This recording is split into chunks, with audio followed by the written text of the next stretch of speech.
Good evening, everyone. This is the regular monthly meeting of the Downers Grove Grade School District 58 Board of Education here on Monday, March 9th, 2020 at 7 p.m. at the Downers Grove Village Hall. Melissa, please call roll. Member Doshi. Here. Member Hannis. Here. Member Harris. Here. Member Olczyk. Here. Member Weiner. Here. Member Hughes. Here. Member Samanti. Here. I checked you, but didn't. Does that mean I can go home? No. No. Sorry. Sorry, Joe. Just kidding. As a reminder, members of the audience will have an opportunity to provide public comment to the board later on in the agenda. The board asks anyone wishing to comment to please fill out a card and indicate the topic to be addressed. These can be placed in the basket over there on the table over to my right. And with that, we're going to go ahead and start with our flag salute with Herrick Middle School.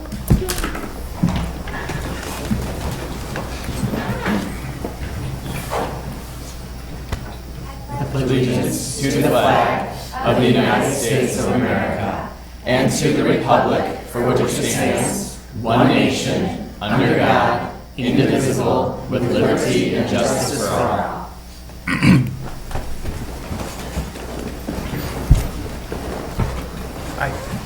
All right, I'd like to present the Herrick Student Council. We have President Paul Fisher here. Our two vice presidents, Isabel Landon and Laura O'Neill, and then our treasurer, Carolyn Holmes. Welcome.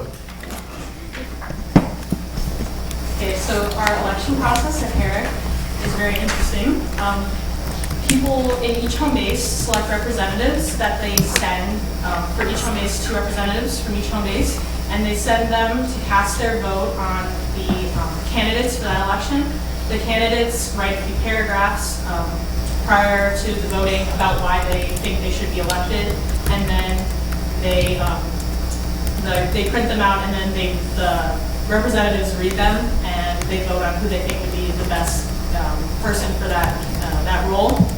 And then this election process was done to reflect the electoral college that exists in our presidential elections. And this year we have 2 vice presidents because there was a tie. Speaking of the events that we had this year, early on in the fall, we held a Red Ribbon Week, which was done so that we could display our pride to be a drug-free school. And to do so, we took several measures, such as decorating many of the trees and lampposts and plaques that you can see in the picture around our school with red ribbons. And we also held a Spirit Week, where some of the days consisted of Pajama Day, Black Week Wednesday, and as you would expect, Wear Red Day. And we also sold specialized bracelets with the words Red Ribbon Week on them so that all students in our school could remember just how proud they were to be a part of a drug-free school. Also this fall, we sold fall brands, which we thought were a perfect opportunity for students to purchase so as to show thanks to their friends through kind notes. This event was around a week long with 2-day buying periods during the students' lunches where we sold fall brands, and afterwards there was a 2-day delivery period where we also went out and delivered the fall brands to the intended peer. The funds that we earned through this event went towards additional activities that we have already done or are still planning to do. We also, in the month of December, we held a fundraiser for the giving tree, and we asked students to donate hats, scarves, gloves, and toys into a bin found underneath the little Christmas tree, and all of the donations were given to the West Suburban Community Beach. So at home games, our Herrick home games, we have this thing called the Snack Shack, and it has many different options, snack options for all different people and eating restrictions. And all this money that is collected by Student Council in Snack Shack goes to Herrick fundraising and future events. More campaigns that we did were Valentine's Day grams in February. It's like similar to fall grams, where we also sold candy and you could write a heart message to a friend, and it also raised money for the school. Also in February, we had a food drive, and it was a competition between home bases to see which home base could bring in the most canned food. And all of the donations for the food drive went to bags. ago, Student Council purchased a retiree dedication bench. So when the teacher retires, they get a plaque that is put onto the bench, so everybody will remember them. This year we have one teacher retiring, so she will get a plaque to be put on the bench. At the end of the year, we have plans for school dance, which we've done for the past couple years. And we're planning to do either a pizza party or an ice cream social. Last year the school dance was a very big hit, and a lot of the school went. And adding a pizza party or ice cream social would definitely be loved by the students. Thank you.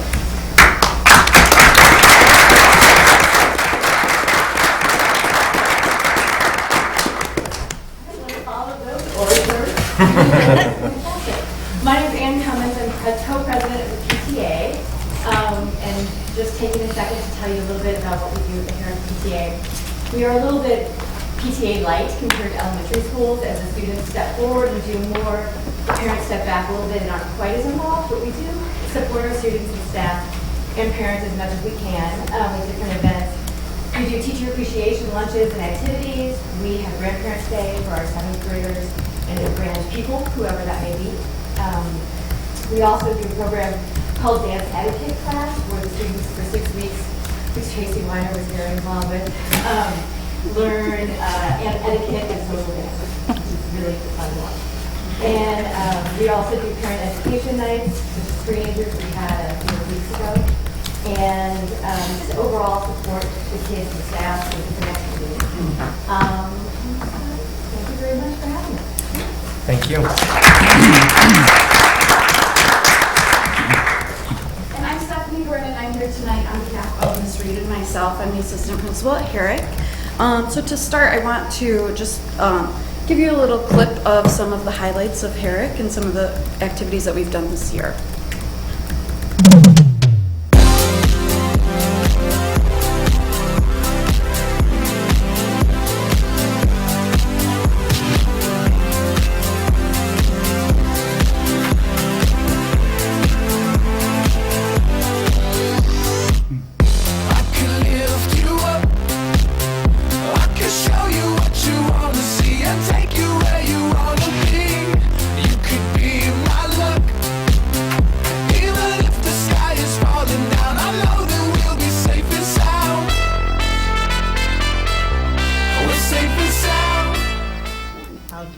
I think Herrick is so special because all the teachers care about us and are always trying to help us.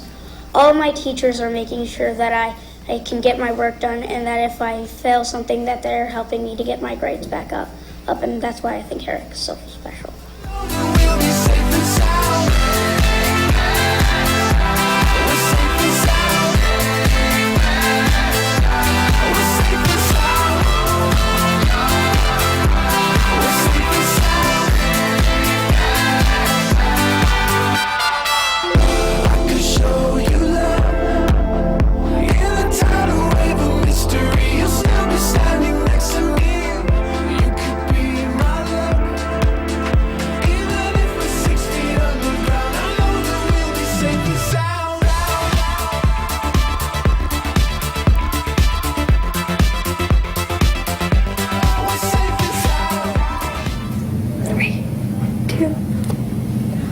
My name is Brooke, and what I think is special about Herrick is that all the teachers are really, really nice, and they support you no matter what.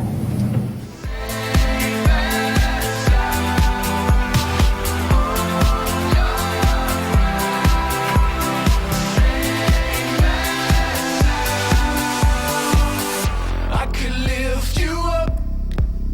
I could show you what you wanna see and take you where you wanna be. You could be my luck. Even if the sky is falling down, I know that we'll be safe and sound. I could lift you up.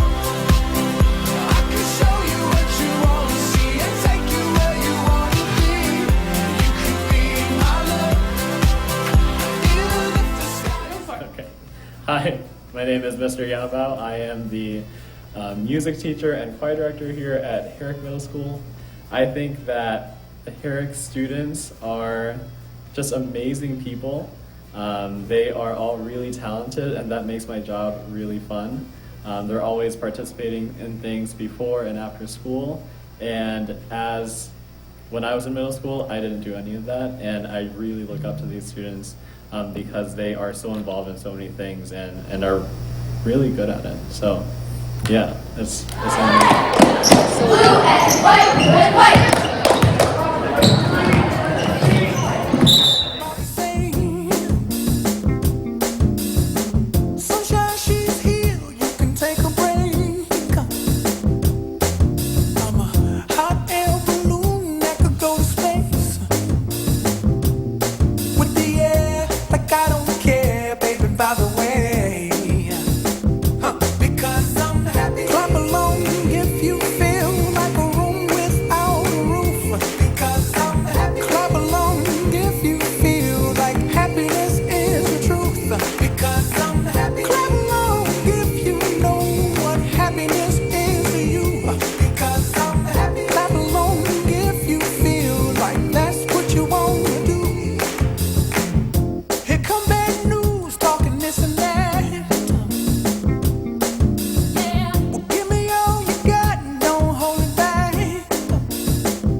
It's the staff.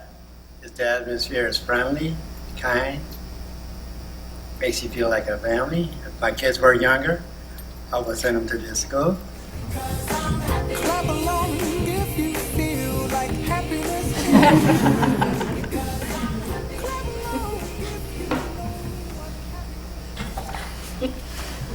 So those are obviously some of the more fun moments of Herrick, but I want to highlight a couple of other data points as well.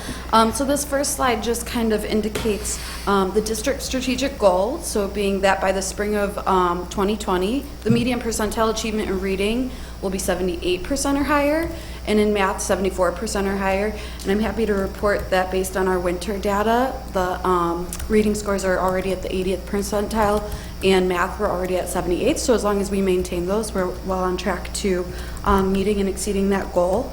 A couple things that we put in place this year to help support that goal is we had a revised MAP schedule.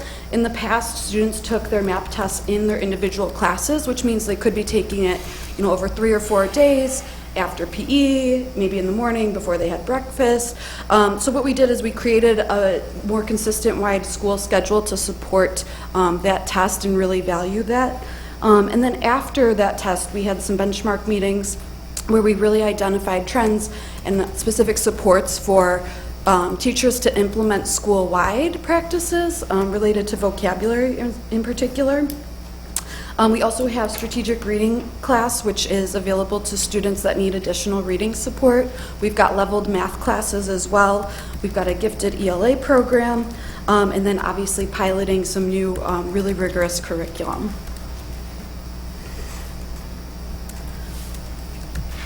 So to really support the growth of our students, we tier our students into 3 tiers just based on district criteria.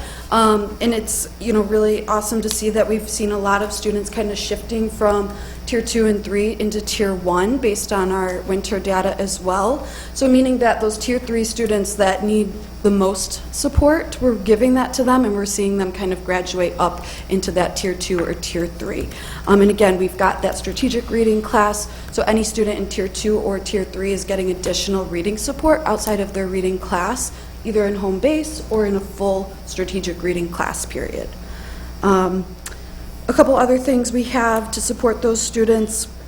are just, again, those leveled math classes. We have a double block math class, which allows a full extra period of math to get that intervention support built into the class. Also, having Professional Learning Mondays has really helped with our teachers to collaborate and really provide that additional support that we need for those students that are struggling more. More on Professional Learning Monday. So we've really taken advantage of having a lot of extra time this year to support our staff, to support our students. And these have been really the main areas of focus that we've had this year.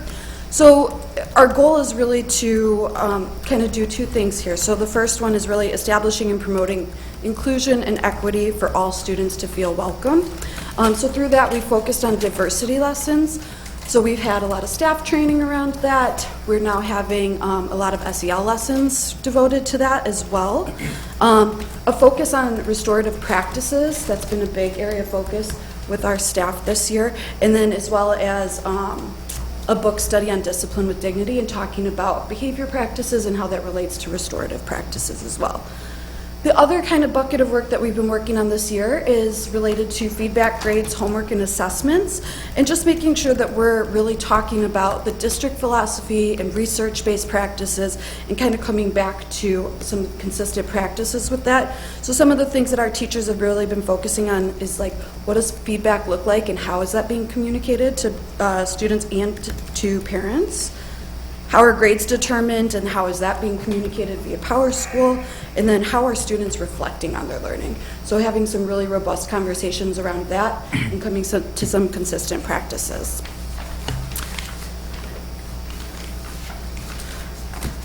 As far as connecting to the community, we've had a big focus on communication this year. We have weekly newsletters that go out to all parents, as well as teachers and also students. So that's new this year, is that students get that direct contact with like a weekly update and announcements. We also have our teachers communicating home via, a wide range of different tools there. So PowerSchool, Google Classroom, Twitter, phone calls, emails, etc. And then again, focusing on that collaboration and consistency. So again, those Mondays are really important times because we have that time dedicated for departments at O'Neill and Herrick to come together and collaborate on their practices. We've got our fabulous PTA with all their sponsored events, and then we also partner with the Downers Grove Police Department to help ensure the safety and security of all of our students. And with that, thank you for your support. Thank you. Thank you so much for being here. Thank you.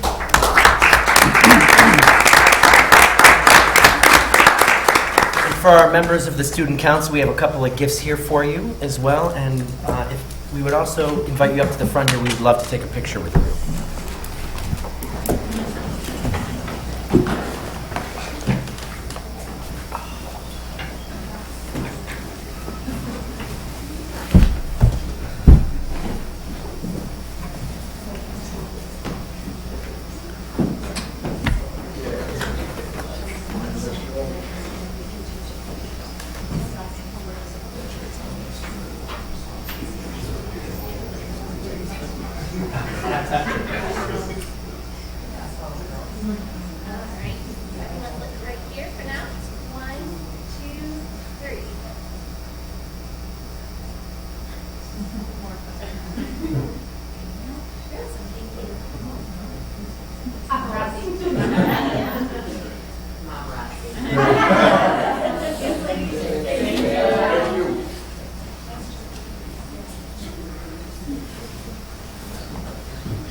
All right, next we have up our first non-action report, which is a spotlight on our schools, the SEL curriculum audit update with Justin Sissel and Jessica Stewart.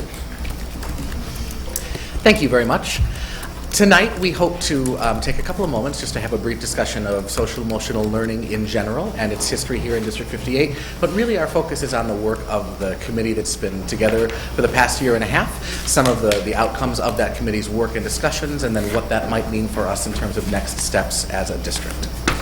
So Social emotional learning in our schools and in our state begins with the standards that are set forth by the Illinois State Board of Education. And so these three major goal areas are a part of the K-12 continuum of social emotional learning instruction for all schools in the state of Illinois. And just as with any learning standards, there are performance indicators that flow from each of these major goal areas that really get into specific skills and competencies that are expected of each public school for instruction for all students, grades K through 12, obviously for us, K through 8. And you'll see those standards come up a couple more times tonight in the presentation. So as a district, our initial district-wide social emotional learning committee was formed in the 2008-9 school year, and that was also when we initiated our partnership with CASEL. CASEL is the Collaborative for Academic, Social, and Emotional Learning, and is really a widely respected organization that really did a lot of driving work in terms of ensuring that those standards that Illinois adopted, and incidentally, Illinois was actually one of the first states to formally adopt social emotional learning standards. Once adopted, CASEL did a lot of work to help schools and districts both in Illinois and across the country learn how to implement those well. In the 13-14 school year, we adopted Second Step, which is an evidence-based curriculum, and spent a lot of time focusing on the development of that core curriculum delivery. We began with a model where our social workers did a lot of the instruction sort of modeling for teachers, as this was a curricular area that many of our teachers hadn't been specifically trained in. And so we did a gradual release of responsibility from social workers delivering instruction to our classroom teachers delivering that social emotional learning instruction. A few years ago, there was a committee that did take a look at the possibility of some sort of a benchmarking assessment for that curriculum, and at that time, the committee that worked then found that there was really no tool that met the needs of the district or met the desires of the district, and so there was no action taken at that moment. And then in the fall of last school year, we formed what we have called the SEL Curricular Audit Committee. And so that really happened sort of as the result of looking back and saying we've had this curriculum in place for about 5 years. We want to answer these questions. Is it effective? Are we implementing it with fidelity across all of our classrooms? Do we have what we need in terms of resources and structure to ensure that that instruction can take place?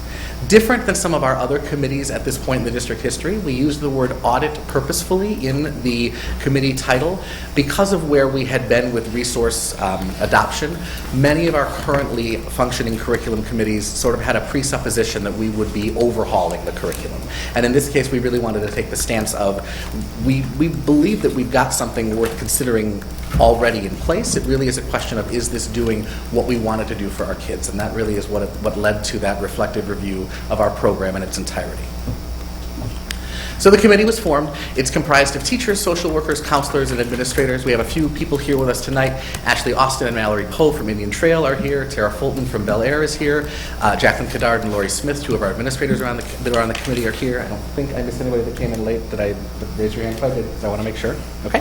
So we're happy to have in all there are approximately 30 staff members who work on this, who serve on this committee. So again, we started looking at our core curriculum, and this is how Second Step breaks up the topics that again align back to those goals and standards set forth by the state for us.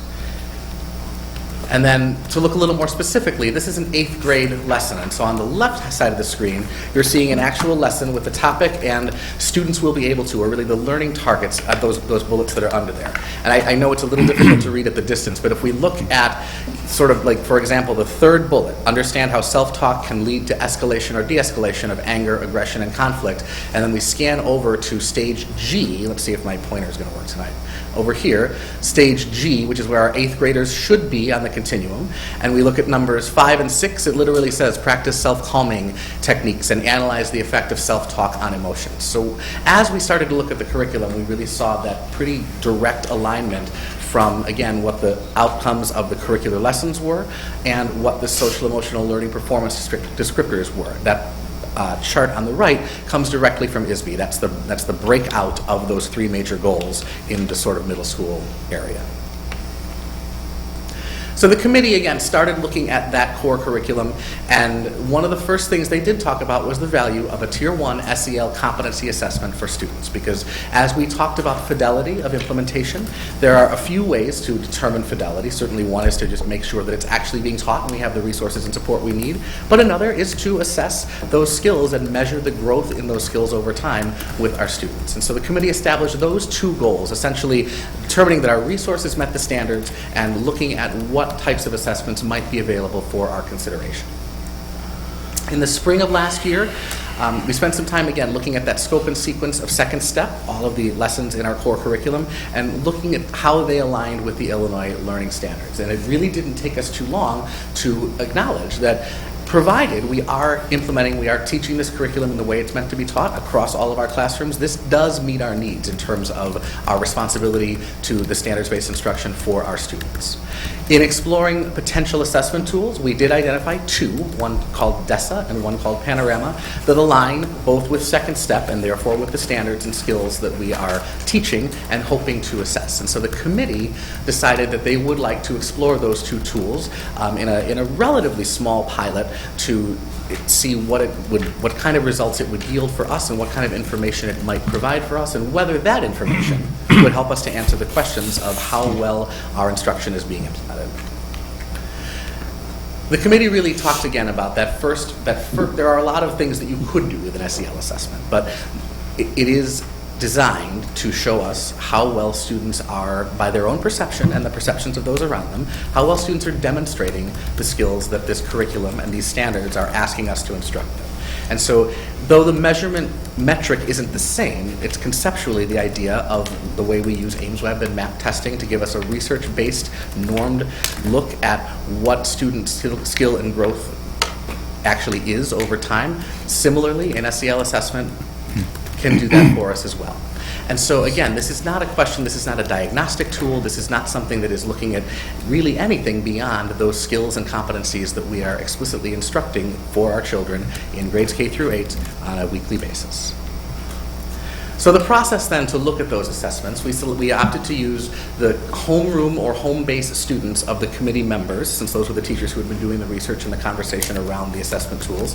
So we administered two different survey sets to two different pilot groups of students. The students who were in those classrooms in May of last school year, and the students who were in those classrooms in October of this school year. So two different sets of students, but the same group of teachers being able to look at the results and see if they align with their own perceptions and their own observations of those students. We took our normal steps of exploring the company policies and notifying parents about that pilot. The total assessment on the student portion, which begins in grades 3 through 8, took about 30 minutes to complete. So of the pilots, both had a teacher assessment component where the teacher was asked questions about their observations of the students' demonstration of these skills. And then the student assessment begins in grades, it was difficult to hear. The student assessment begins in grades 3 through 8, and that's where we have both the teacher perception and the student perception able to look together and see what that looks like. That was the Panorama tool that has both of those pieces. And so looking at the committee members' responses as we looked at that data, it became clear that Panorama of the two assessments is the tool that is most clearly aligned with our needs and purpose as a district as outlined by the committee and supported by the administration. So Jessica's going to talk a bit about the tool itself. So I reiterate after Justin that Panorama really is the committee's recommendation at this point for lots of reasons. So why Panorama? So it really is a strength-based tool that allows students to self-reflect in terms of where they're at and then gives them some benchmarks in terms of where they're going. So it has that student self-to-self component, but then there also is a teacher component, as Justin mentioned, where a student and a teacher get an opportunity to really look at how are they viewing the skill development in a student. So a student who maybe is rating themselves lower than a teacher on the assessment, there's an opportunity there for the teacher to really have a discussion with the student to reflect with them the strengths and skills that they're seeing within the classroom setting.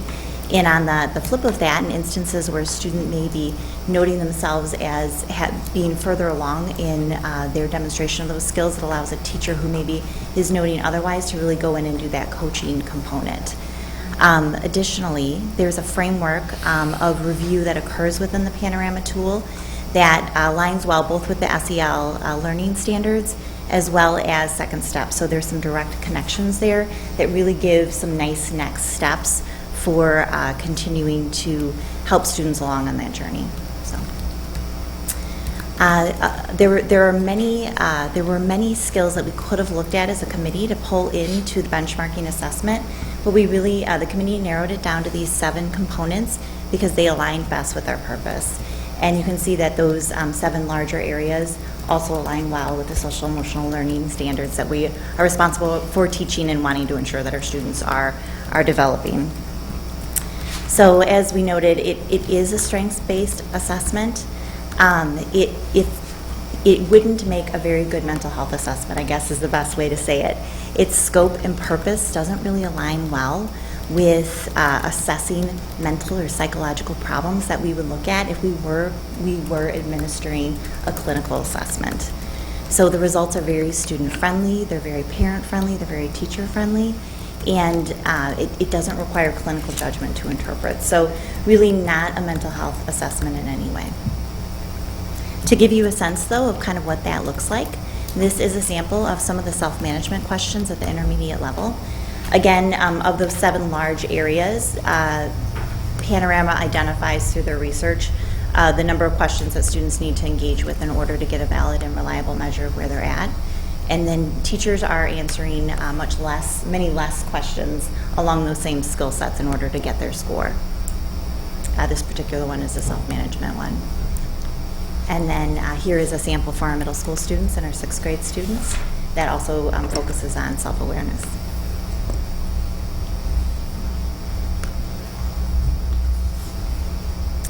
When students are when the class is done with their ratings and teachers have done the same, then scores are put onto a dashboard for teachers so that they can quickly look and see where they may need to go back and do some skill development to ensure that students are progressing on the continuum, as well as give some direct suggestions for how to do that. So this is a sample of the teacher dashboard that just gives that quick view.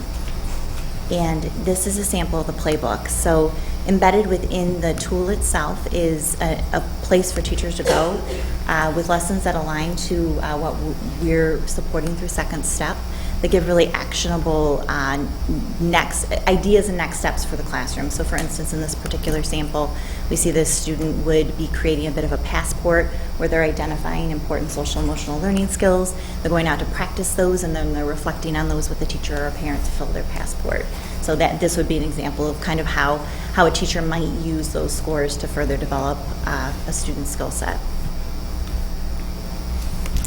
So again, there's a lot of different things you can do with assessments. In our purpose, we really were working hard to do something that was measuring our effectiveness as instructors and ensuring that students were mastering the skills that we are trying to teach them every day, that we know will make them strong citizens and strong lifelong learners. We deliberately stayed away from tools that looked and felt more like screening measures, and the other tool that we had identified, the DESA and the DESA MIDI, very much felt more like a screener, and that didn't feel comfortable and didn't work well for what we were really trying to accomplish. So students aren't ranked in their skills. Really, it's a self-measurement and it's a self-reflection, and it helps them identify where they're at, and as well as the adults that are supporting them. So where we're at right now is really here tonight to talk about why we think that Panorama is a good tool for supporting next steps for our students. If we were to purchase Panorama right now, it would be about $15,000 per year. However, they've indicated if we commit to a multi-year contract that annual rate would be a little bit less. We would end this school year really talking with teachers about the why behind moving in this direction, with the goal of starting in the fall really diving into some specific training for teachers and understanding how to go about using the assessment and what we expect with the data. And then we would, in line with the rest of our benchmark windows for MAP and AIMSweb, we would also then gather our data at that same benchmark window in the winter. Okay. And then linked at the end of the presentation are some resources that are just good for additional follow-up. Fantastic. Okay. I'm assuming we have some questions. Could I ask a question about how big the pilot was? How many students and teachers were in it?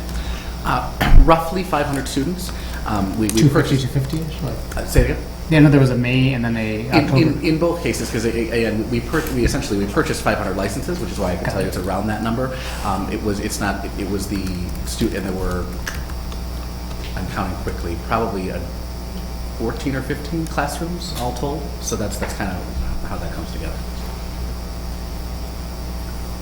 I can look at the exact number of That's fine. teachers, but No, it was that's good. in that realm. Because That's of the 30 on the committee, we have maybe 15, 16 that are classroom teachers who highlight the program. Thanks. Just piggybacking off of that, then the question that I had was around how is the data being used? Even when we're talking about hundreds of students, there's an opportunity to aggregate the data up to be able to use for the primary purpose of understanding the directionality of our SEL curriculum. There's also the opportunity to use it at an individual student level. Can you share a little bit about how it was used in aggregate or de-aggregated form? I mean, really, we used it to understand kind of what the data would look like and what it would feel like and what opportunities would be there for us in terms of action, but we did not take any specific action with the data in the pilot. Really, it was more a sense of what does it feel like, and do we actually feel when we get these results that there are things we can do to help students develop their skills. Yeah, I would concur. The purpose of the pilot was essentially to learn which of the tools would give us usable data for the future. The pilot size and the structure, because we didn't even bring on teaching partners and things like that like we would in a curricular pilot, so it was deliberately a little more focused. So we haven't used the data at that aggregate level at this point for the pilot data. Do you expect, when this is fully implemented, that teachers and teams of teachers are going to be using the data in the aggregate, or do you think they'll more use it in a disaggregated way? So really, when we look at data in an aggregate kind of way, we're really looking for holes in our core curricular resource and trying to determine maybe where do we need to add some additional curricular resources or some additional curricular time to make sure students are mastering skills. So I anticipate we are going to be using it both ways. So the major way is really to do that tier 1 review, and then also at the student level, just like we use all of our data, to help students individually improve with their skill sets. I think when a teacher sees data, they feel in our district, the culture we have, a responsibility to respond to that data. Again, with a small pilot size, but what we found was teachers that saw data come back from these assessments that might have otherwise raised a flag. In all cases, those students had already been identified for additional support or conversations around that. So again, the use of the data may be to confirm or take a closer look, but we also would encourage, when we get to the individual student level, we want to be careful always about singular data points and rather looking at patterns over time. If we were trying to make decisions around individual or even small group student planning. I think just piggybacking off of Greg's comment, and I'll Here's a piggyback off of yours. Oh, piggybacking off piggyback. You're going to be coming to the board for approval in April, I think, according to the presentation. I think it's important to understand a bit more about when we talk about full implementation, what is the guidance going to be around how to use it at an aggregate level, and what is that guidance going to be about how to use it for individual student intervention? The idea of recognizing patterns versus individual data points, I think, is critical. There is a challenge with any type of data that we have on any individual student for it to be a singular data point telling a singular story. I worry about things that are difficult to quantify when you talk about SEL. It's just an additional challenge that we have to put an additional filter on ourselves on how much guidance we provide in that direction. And so just in terms of what we see in April, I'm looking for more clarity around what the guidance to teaching staff will be, especially the ones that are closest to interpreting. When you see a report on a screen, what are you supposed to do with it next? Is it supposed to be to act on it, to consult with somebody else? Like that level of detail is something that I want to make sure that we have appropriate guidance for. I don't imagine we won't, just wanted to see it. Thank you. Okay. I have a question. It says that thank you, by the way, for spelling out the presentation. I'm a huge fan of educating the whole child, and social emotional learning is really important because it affects the culture of a school and a building. But my question is it's to evaluate the effectiveness of the instruction. Did the group decide that incidents and things going on in the building weren't enough of an indicator about, because I feel like a teacher has a pretty good feel for a student and how they act, how they're at recess, if there's issues and whatnot. So what does the test, what was the impetus for doing an assessment when the teachers are the boots on the ground and can identify those things? Yeah, I mean, I really would liken it back to our reading and math data as well. As a teacher, you certainly have a sense who your strong readers are and who your strong math students are. But when it comes to really getting down to what are my next steps for a particular student to promote their growth, you know, having that next level of information related to kind of what strand you need to focus on, whether it's reading decoding or reading fluency or working on sounding out words, you know, that really is what we're getting to with this SEL assessment. It's giving us a level of detail that really reinforces and supports, I think, the feelings that teachers do have, because I think we can all agree that teachers are able to identify those things for their students. But this is just a level of an inside look that we don't otherwise have. To piggyback on what Karat said, if the goal in collecting the data is to show if a student lacks self-efficacy, growth mindset, social awareness, I want to know ahead of time what key supports you have in place. Should you get a kid that, you know, rates himself pretty low, and what you're going to do with that data? Because I'm concerned that when you test and you're going to spend the time and the resources and money on it, if there's no plan to do what to do with it, then I'm not sure what the purpose of it is. And I feel like it's a little bit different than like MAP tests, because it's not subjective. Like in MAP, 2 + 2 is 4, and either you're right or you're wrong. How a kid judges the questions, like how well did you get along with students who are different than you, and how often are you able to pull yourself out of a bad mood, is subjective. And so those are things that I'm struggling with a little bit. So at the April, if you were going to talk about the things that are going to happen with the results, I would want to know that. And that is work that the committee has been doing. At our very last meeting, we really talked about developing the guidance that you're talking about for teaching staff and for parents in terms of what is our response to this data. So that certainly is work that we can bring before the board next month. I have lots more, but I'll wait till April. My question has to do with, and you kind of, if it's going to be treated like an assessment, like MAP, is it going to pop up on Squirrel so I see where my kid is?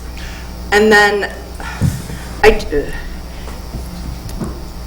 so I have over 20 years as a mental health therapist in my pocket, so I'm coming from a different, I'm concerned a lot of the questions in, I think it's probably going to end up in lots of different things, of the different 1, 2, 3, 4, 5, 6, 7 different areas.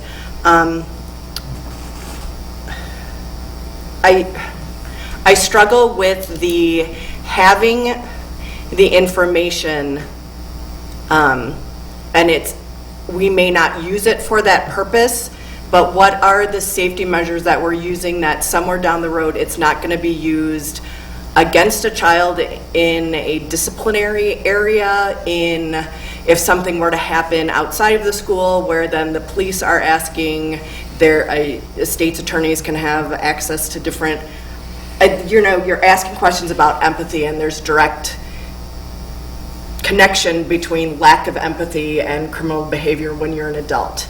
How are we going to make sure that we're not profiling children in 3rd grade with having data points that are going to come up? That's just my concern in a very big picture. There's just questions that could come back to bite a kid in the ass if they say something, or if they're being honest. I very much agree with Tracy as far as if they're going to be pretty low on the, if they rate themselves low. If they rate themselves low on the, how much did you care about other people's feeling? I did not care at all. That's a big red flag when we're diagnosing for and again, I'm trying not to mix the apples with the oranges, but how do we make sure that data is not being used in the orange world? It's only being used in the apple world, would be my concern.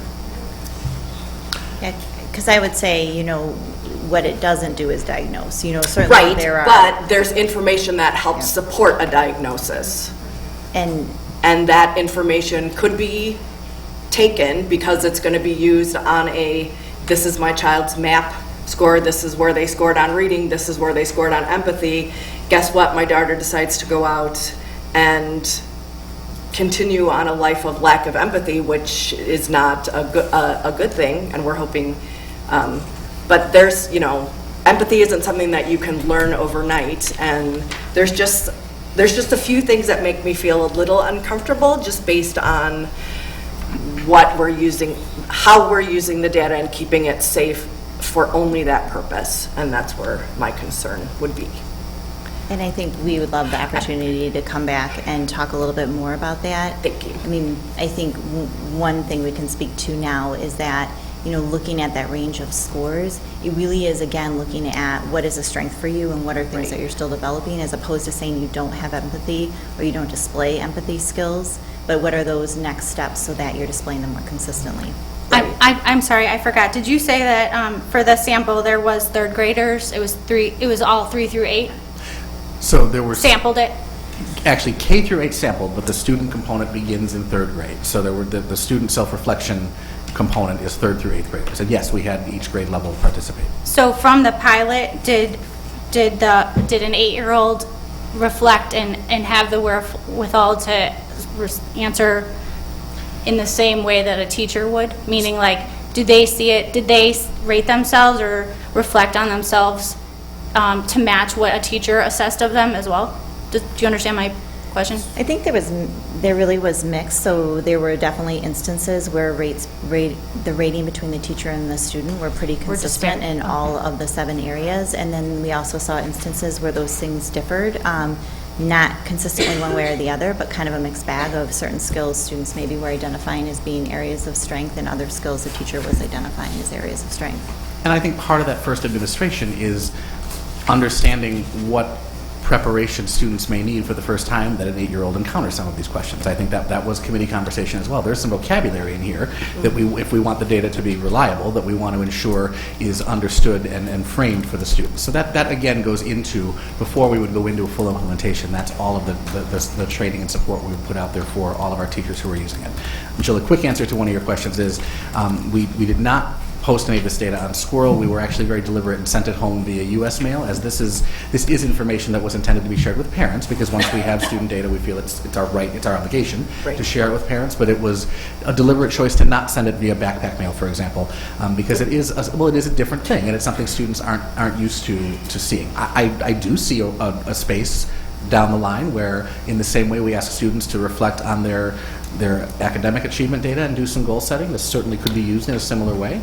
I think that your point on looking at how students are doing it and the worries about what shows up also speaks to the need to be able to have a way to truly capture that and ensure that we're giving teachers the tools to have some space to reflect in a structured way and kind of, though it's difficult, quantify the things that they do already know and see of their students. And I wanted to thank everyone on the committee, because I know that it's relatively new and you're asking teachers to do things that they didn't necessarily go to school for. But in the field of mental health, obviously there's oodles, but I do believe that this kind of approach within a school helps to destigmatize, it helps normalize, especially a 2nd grader that can talk about their feelings, obviously, and you can catch some things that need to be caught early. So I think SEL is a must, and we have to. I just want to make sure that we're keeping information where it needs to be, and making sure that the kids understand. I'm not a fan of Likert scales in just my own life, but making sure that, again, an 8-year-old knows the difference between once in a while, sometimes, and slightly. What does that mean? And then if there is a glaring something and it goes home, and as a parent, I get this thing that says, oh my gosh, my child is a 2, what supports do I have? Is there going to be those steps for, as a parent, to be able to, or even a 7th or 8th grader at a higher level, to be able to get some of those supports and direction to make sure that the child is getting the help that they need. And I'm assuming that that's stuff that you guys have talked about, but I'd like to see what that would look like. Thank you. A couple of comments. First of all, I want to kind of echo what Tracy and Joe both said about the importance of SEL education in terms of the whole child. I fully support and believe in that 100%. I also think that you do need to assess the curriculum in some manner to determine its effectiveness. It doesn't seem very useful to use a curriculum and not have some sort of way of assessing whether it's being effective. But a couple of comments or concerns that I had as I was looking over the sample survey and the report that would be sent home to parents. I think a lot of the questions in the sample survey focused more on the outcome of like what you want to eventually see in the child. And I think, like for example, it says what some of the questions, when you're working on a project that matters a lot to you, how focused can you stay when there's a lot of distractions? How often are you able to pull yourself out of a bad mood? I would have, which those things are important, but I also would like to have seen questions that also focused on the process or the how of that type of situation. So, what are things you can do to reduce distractions? What are strategies you can use to pull yourself out of a bad mood or relax when you're upset? So not only are we assessing whether the student has put the skills to use, but do they know what those skills even are? If we're asking them how distracted are you or how often can you work under distraction, we also need to be able to understand, do they know how to reduce distractions? Have we given them the strategies to get them to that point down the road? And I think those types of questions were kind of missing from the survey. There were also a lot of questions that focused on like sort of a numeric tabulation, like how carefully did you listen to other people's point of view? How often did you come to class prepared? How often did you get your work done right away instead of waiting till the last minute? Again, I would have liked to have seen more questions that also focused on the why. Why is it important to listen to other people's point of view? Why is it important to be prepared when you come to class? I think when we're assessing this SEL stuff, you need to also be making sure that students understand not only, yes, I come to class prepared, but do they know why that's important? Because if they don't understand why and they're just following along, we're not really teaching them what they need to know. So in terms of the survey itself, I thought there was some areas that were lacking. I think that it had potential to build, but I would have liked to seen a little bit more focus on the process or the how, and definitely the why these skills are important.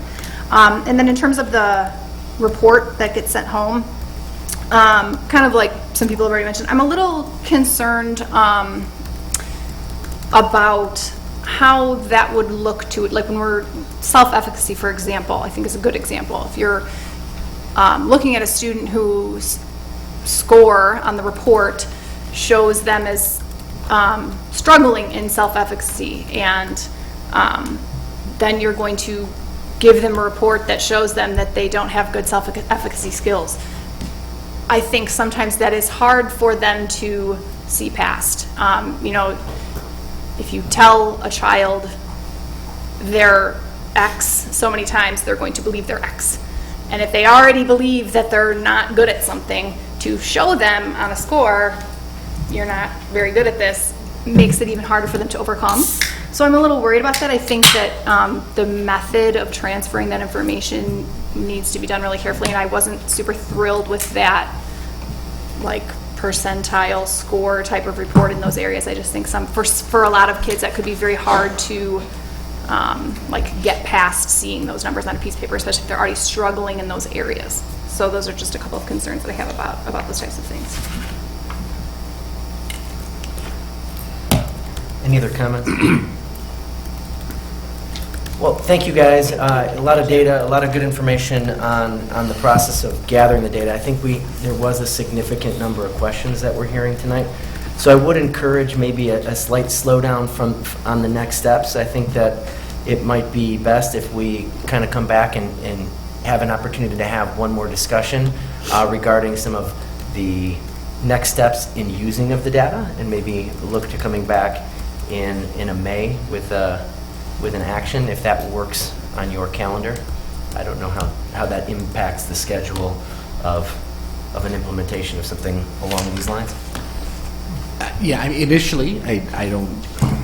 Certainly, we can work toward that. I think our hope was to begin having some initial conversations with teachers so they're aware of the conversations that are being had here, not necessarily in training, but just an awareness of the conversation that's happening at the board level and as a result of the committee's work. I think we can continue to do that, knowing that there is no definite outcome until we work through another April discussion and an action item in May. Okay. Yeah, and recognize too that we want to ensure that our community, this is different for us, right? And we want to ensure that people are on board and understanding what it is that we're doing. So we're happy to come back. Thank you so much. Thank you very much. Thank you.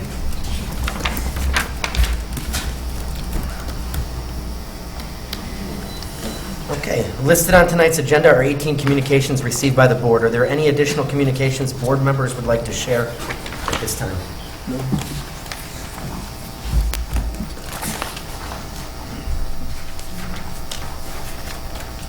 All right, then we'll start with some reports to the board. We'll kick it off with the superintendent's report with Dr. Russell. Good evening, everyone. First, I want to start off by thanking the Herrick PTA, the administration, and of course our students for a great presentation this evening. I know I speak for the Board of Education. It's always great to see all of the wonderful things that are happening in our school. So thank you for taking the time to come out this evening. I thought you did a great job and the video was fantastic. So thank you again. In terms of a few updates for curriculum instruction, just a reminder that we had our Teachers Institute Day on February 28th, and on that day, all of our math teachers received their first initial training on the new curriculum and materials, so we were very excited about that and got some positive feedback. That is also the Countywide Institute Day, so on that day, teachers who weren't teaching math had an opportunity to visit various sites throughout DuPage County to learn more about their content areas. Another reminder, when we get back from spring break, our school district will begin state testing. There are 2 tests that our students will take. In grades 3 through 8, our students will take the IAR, which is the Illinois Assessment of Readiness. That's a 2-part test with several components to it. The first part is mathematics, and the second part is English Language Arts. And then in 5th grade and 8th grade, our students will also be assessed in the Illinois Science Assessment, which is a newer test. As a reminder, the results for those assessments don't come back until the fall, and they are publicly released every Halloween at midnight. It's kind of an odd day to release testing results, but that's what Illinois has chosen to do. Some updates in the finance area. Assistant Superintendent Todd Dreyfall continues to work on contract renewals with outside vendors. Right now, Todd is working on busing and property casualty and workers' comp insurance. Some very exciting stuff for most people, I'm sure. But one of the things I want to highlight in this particular area is how the district is combining with neighboring districts to save costs. So for instance, on the busing, we partner with Woodridge School District 68 and District 99 with First Student to combine routes to make sure we're more efficient and to save money. And on workers' compensation insurance and property casualty, we also partner with District 99 to ensure lower rates. Please know that these rates will always continue to rise, but because we partner with school districts, we do have some economy of scale, which is a very good thing. So Todd, thank you for that work. Facilities update, I know many of the board members already have this update, but for the community, on March 2nd, the Citizen Task Force met at Leicester School. I want to thank Karen Novak. I know she's in the audience for letting us use Leicester School. I know we didn't leave it exactly the way we found it, so thank you to your staff for helping us rearrange things. We tried. I had that guilty conscience, so thank you, Karen. The meeting was extremely well attended, and I think that speaks to the volume of the work that is taking place with the task force. Sometimes you lose people. We were actually gaining people on our task force as we go through, which is very, very positive. I want to thank our 2 board members on the committee, President Hughes and Member Weiner, for your participation, because not only are you going to those meetings, but then fielding community questions after those meetings. So thank you very much for that. The task force made several recommendations to the Board of Education, which then the board held a special meeting last Thursday to discuss those recommendations and to take action. So the board took action last Thursday to engage in a robust community engagement process and to survey the community over the next several months on the following concepts, totaling approximately $179 million. First is enhanced security at all 13 of our facilities, which would be the addition of secure vestibules in all schools. Grade level reconfiguration, so bringing 6th graders over to our middle schools and making those 6-8. I'd like to remind the public that District 58 is only one of 2 school districts in DuPage County that has a 7-8 model. The other one is Woodridge 68. Another component is 8 years of maintenance as defined in the Draft Master Facility Plan. a remodeling of all the bathrooms that have not been updated in the school district, and then adding air conditioning to our schools and overhauling the current heating and ventilation issues that we have in all of our buildings. I think it's important that we don't just talk about air conditioning because it is so much more than that. Several of our heaters were put in during the 1960s or before, and they continue to need a lot of maintenance.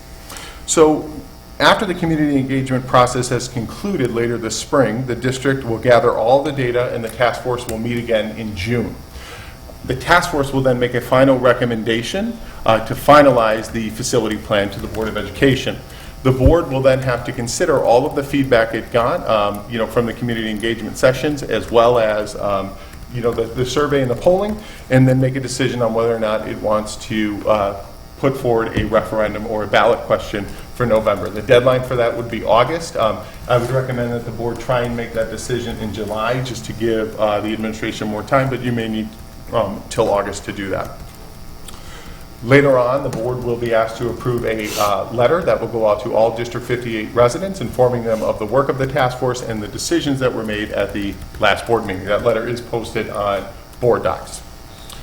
In the area of public relations, like many of you, the district has also received several questions regarding the flu and the coronavirus, otherwise known as COVID-19. District 58 is in close communication with the DuPage County Health Department as well as the Illinois Department of Public Health. They are also in contact with the State Board of Education, as we are as well.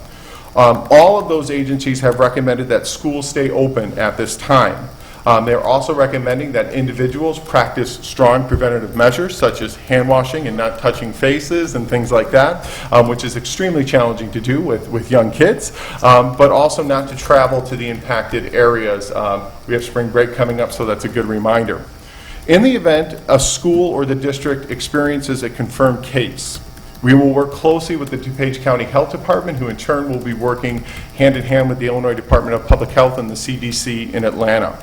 Any decision on a school closure will be made in conjunction with those government agencies. That's not a decision that we would make on our own as a school district. Please know that when you're talking about a health pandemic, that is not something that we just make on our own. We will be, of course, working with the experts in the field. So at this time, there are no plans for closure, but I have been getting many questions. Please know that this is ever evolving, and guidance changes almost on a daily basis, and updates continue to come in. So we will continue to take all concerns extremely seriously, continue to promote preventative measures, and if the guidance changes, we of course continue to communicate with our public. We are in the habit right now, or in the practice, of sending out a weekly communication to our families, and that will continue based on the latest guidance we get from the outside agencies. In terms of personnel, later in the agenda, the board will be asked to approve the hiring of the new principal at Indian Trail. The current principal, Robin Bruback, is retiring at the end of the school year. On behalf of a grateful school district, we'd like to thank Robin for her 16 years of dedicated service to the school district. I know Robin is here, so Robin, on behalf of the board and the community, thank you for all that you've done for District 58.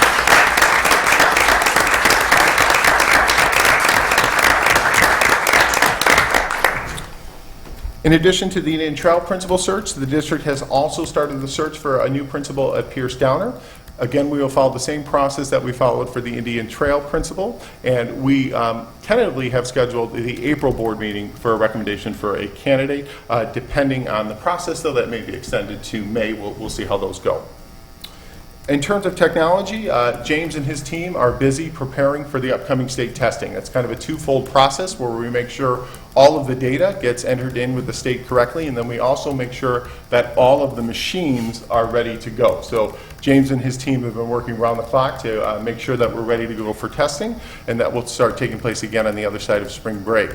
In addition to testing, the technology department is also working with all of our teachers. They all had the opportunity to complete a survey, and the committee is going to review the survey data regarding the technology replacement cycle for staff devices. Again, no decisions have been made, but we are going through all the input that we received from our staff members.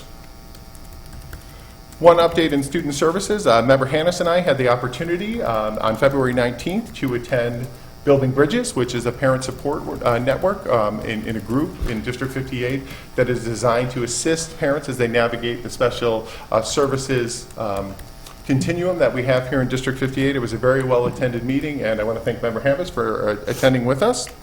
Just some other updates. Spring break is right around the corner, which is hard to believe, but spring break will be March 30th through April 3rd this school year. That concludes the superintendent report. Thank you.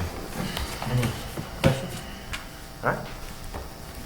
And with that, on to the monthly business with Todd Dreyfus.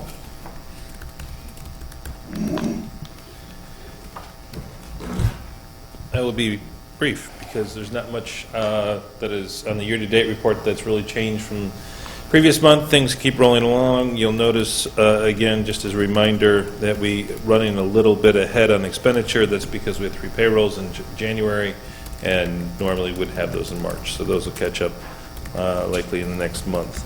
I did want to point out one thing, which is on the Medical Reserve Fund graph that you have in that report,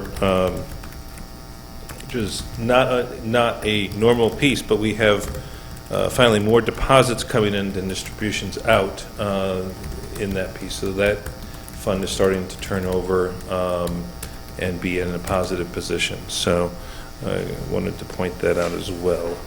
Other than that, that's the year-to-date report.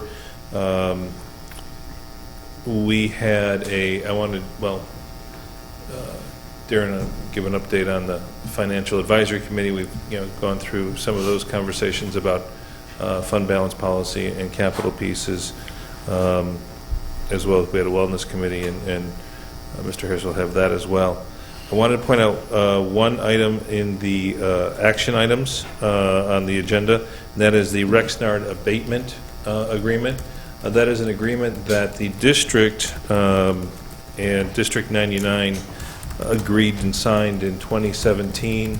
Rexnard Aerospace is a aerospace ball bearing and component manufacturer that has a facility here in Downers Grove. The abatement structure is that they were adding on a substantial increase to their facility.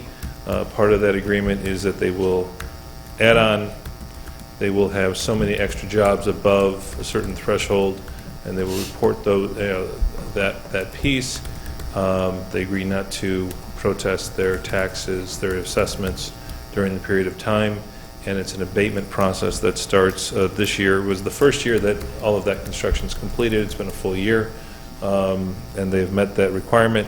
It's 90% of the district's taxes on the addition, not the total property, but the addition. And then it goes down from there, 80, 70, 60 through a 9-year piece until it gets back down to, to where it's on full assessment. So that was part of the agreement that both districts signed with Rexnard back in 2017 to incentive current light industrial property to stay within a district and to expand its facility by like a couple 100,000 square feet, I think it was, they added on. So other than that, unless there are any questions. No, just for the audience, the Rexnard facility is located in Ellsworth Park, just south of Puffer. Okay. Thank you very much. Thank you. Okay, on to our committee updates. We'll go ahead and start with the policy committee. I know you didn't have a regular committee meeting, but you had your 2 subcommittee meetings, so would you? In lieu of a regular meeting, we had a few of us, the different subcommittees, review sections 1 and 2 of the draft policy manual. And I know that one of the questions that had come up prior to us adopting this whole thing was making sure that we were making the policies our own. And as we started going through for the first time, it's very obvious. So we're going through the policy piece, sentence by sentence, and as we need to add something to make it specific to District 58, we add it right in, and it's on a big spreadsheet that someone gets to to work with and add. And so I have absolutely no fears that we're going to miss something or we'll lose things that are specific to our district. Tracy, do you have anything else? No, I concur. Excellent. You're doing that by comparing to our existing policies, or are you just? As we're reading, if there were things that were specific to our, I can't think of, like dates or I don't even remember because it was not today. No, what we're doing is we're taking the current policies. Melissa has done a lot of this work, and so has the previous policy committee, of saying which one of our policies align with the press number. So it's not as complicated as you would think. So some of our numbers coincide with the press policies. So we're looking at both of those side by side and seeing if it makes sense to continue our language or whether it makes sense to go with the press policy. So we've completed section 3. We did that today. By spring break, we will be through all 8 sections. And then from there, on the other side of spring break, we meet with the Illinois Association of School Boards. We go through that with them to make sure that we haven't missed anything. They will complete the draft and then give it to us. We will then bring that to the board to just put on public display, allow members a good month or so to take a look at things, ask any questions that they may have. And then likely we would be asking for approval in June or July for implementation then in the upcoming school year. Any questions? Okay.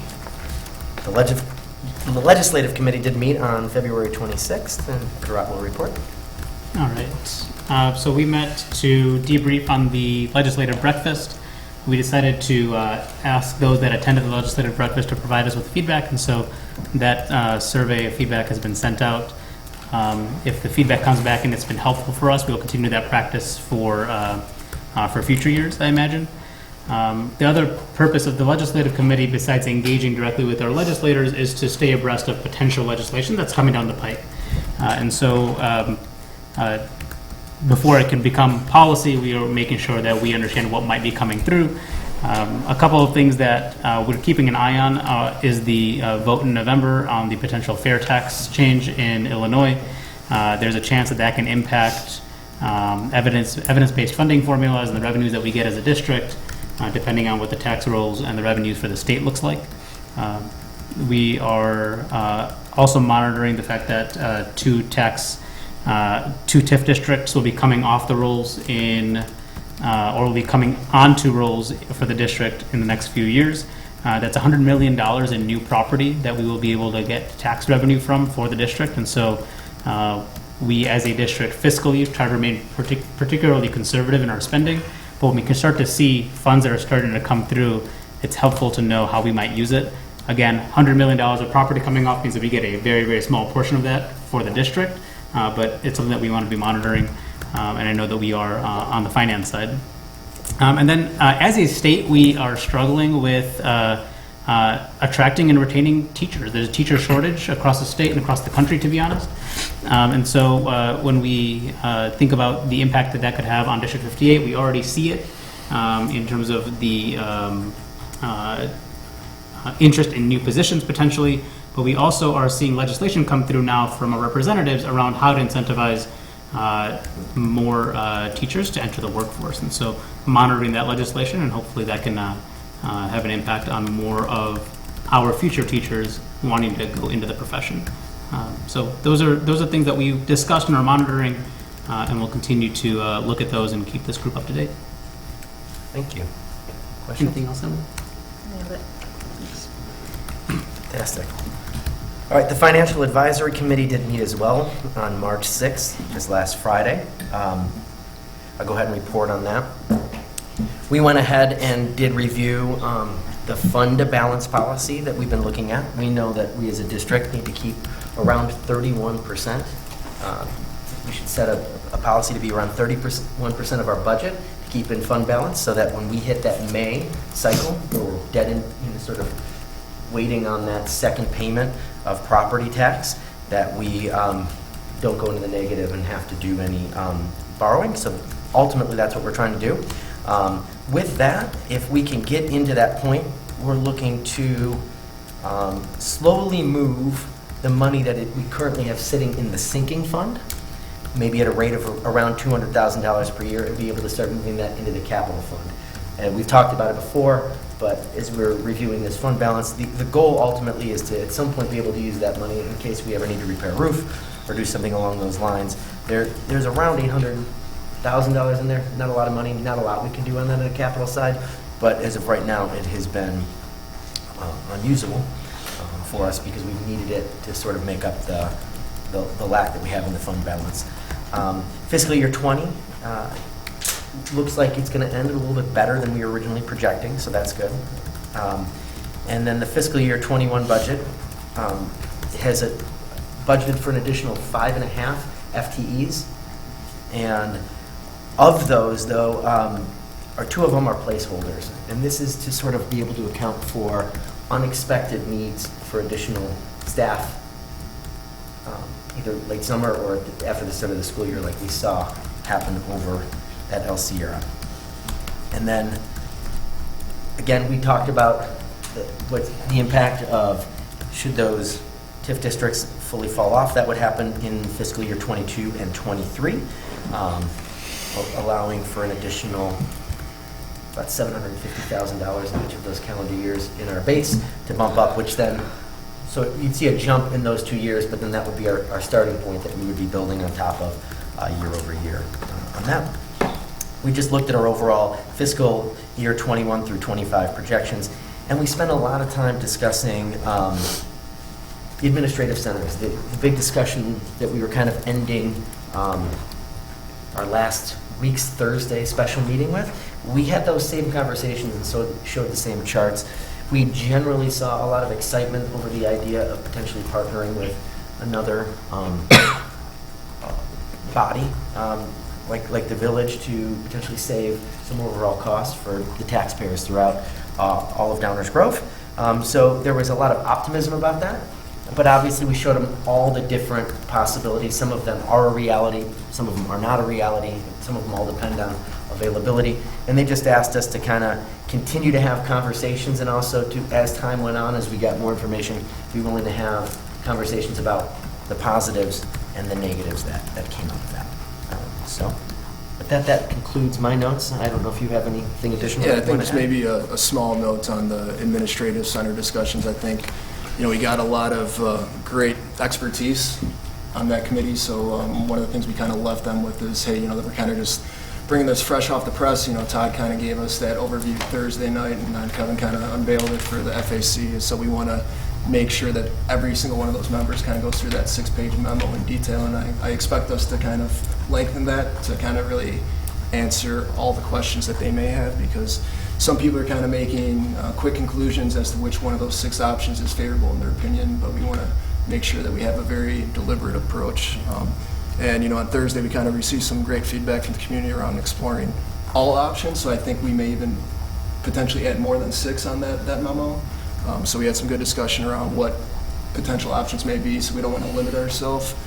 And I guess really just we want that FAC to kind of be that voice of the community to make sure that the numbers all make sense, and we're using a very deliberate analytical approach. So a lot of good dialogue, a lot of energy on that specific topic. So I thought it was encouraging to see people wanting to stick around 2.5 hours on a Friday morning to discuss that topic. So I think we're doing everything we possibly can to make sure that we set up our administrative centers for success in the future.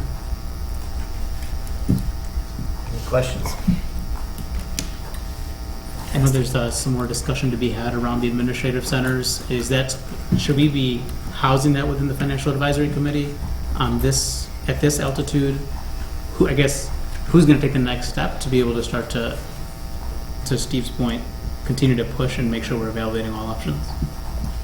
Well, in the past we've had Longfellow conversations there in the past, and sort of evaluating it, looking at financial impact. That is a great way for us to be able to engage with some financially minded folks in our community, and we have some really sharp people on that committee. Very impressive. We have a couple of new people on the committee too that it is real fun. Like when we add a new topic, it is. It's fun to watch people actually get engaged about some of these topics. The second we started adding some of these discussion points, it's a completely different dynamic in the room there than when we're just reviewing sort of the ongoing health of what's going on in the district. So there is going to be, I think, a place for them to really provide a lot of feedback for us. But you look like you had a comment on that. Yeah, as well. no, I want to concur. I think, I think it's almost twofold, where we'll have the Financial Advisor Committee really going through everything with a fine-tooth comb and checking the numbers and then advising the Board of Education on those various options.